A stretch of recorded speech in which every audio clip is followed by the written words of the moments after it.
사실은 청소년들이 이제 뭐 이렇게 상담을 해요. 가능하면 부모님하고 같이 오시라고 그래요.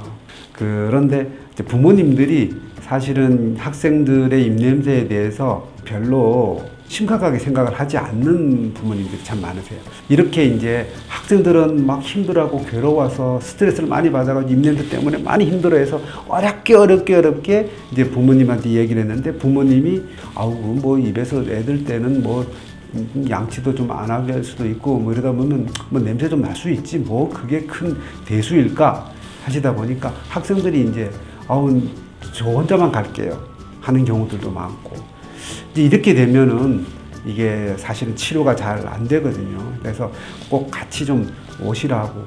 그리고 이제 같이 이야기를 하다 보면 문제가 무엇인지 어머님도 혹은 부모 아버님도 또는 우리 학생하고 같이 이제 상담도 하고 또 이렇게 검사도 하고 진맥도 하고 하면서 학생들이 왜 입에서 냄새가 나게 되었는지 또 입의 냄새가 지금 어느 정도인지 검사도 하고 검사 결과를 가지고 이야기를 하다 보면 그 냄새가 나게 되는 여러 가지 요인들에 대해서 학생도 자각하고 또 부모님들도 자각하게 되고 같이 그러면 어떻게 이거를 해결해 나가야 되는지에 대해서도 같이 이야기를 해요.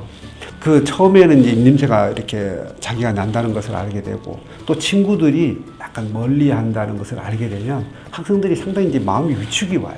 상대방하고 어떤 예를 들어서 무슨 문제, 뭐 학업 문제라든지 학생들 좋아하는 무슨 연예인 문제라든지 뭐 여러 가지 주제들을 이야기를 해야 되는데 그 주제에 대해서 이야기를 집중하지는 못하고 자꾸 상대방 눈치를 보게 되고 내가 입에서 냄새 나진 않나?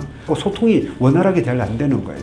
그러다 보니까 교우 관계가 조금 이렇게 좀 떨어질 수도 있고 소외될 수도 있고 문제가 생길 수도 있다 보니까 그 대인 기피가 이렇게 서서 생길 수도 있고 아이들이 그 고민을 너무 이렇게 생각을 너무 많이 하다 보니까 좀 약간 우울로 이제 발전할 수도 있고 그리고 뭐 친구들하고나 누구하고 이야기를 잘 안 하려고 하고 또 더 심하다면 이제 뭐 학교에 가기 싫어하는 경우들도 생길 수가 있어요.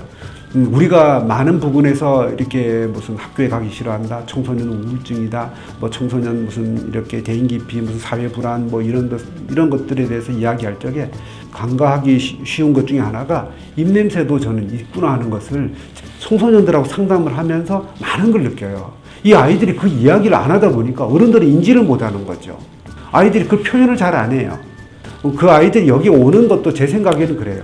그 아이들이 검색을 해서 여기까지 용기를 내서 저희들한테 전화를 하고 질문하는 경우가 전체 그 입냄새로 고민하고 고통스러워하고 괴로워하고 힘들어하는 아이들 중에서 과연 몇 %나 될까? 대부분의 아이들은 아마 혼자서 끙끙 앓고 있지 않을까? 친구들한테도 말 못하고 이러다 보니까 혼자서 자꾸 이런 마음의 병이랄까? 그런 것들이 자꾸 생길 수가 있다. 이런 생각이 들고 그래서 이거는 우리가 학생들도 물론 그래야 되지만 그 부모님들도 조금 더 이렇게 관심 있게 이렇게 좀 지켜볼 필요가 있지 않을까 하는 생각이 드는 거죠.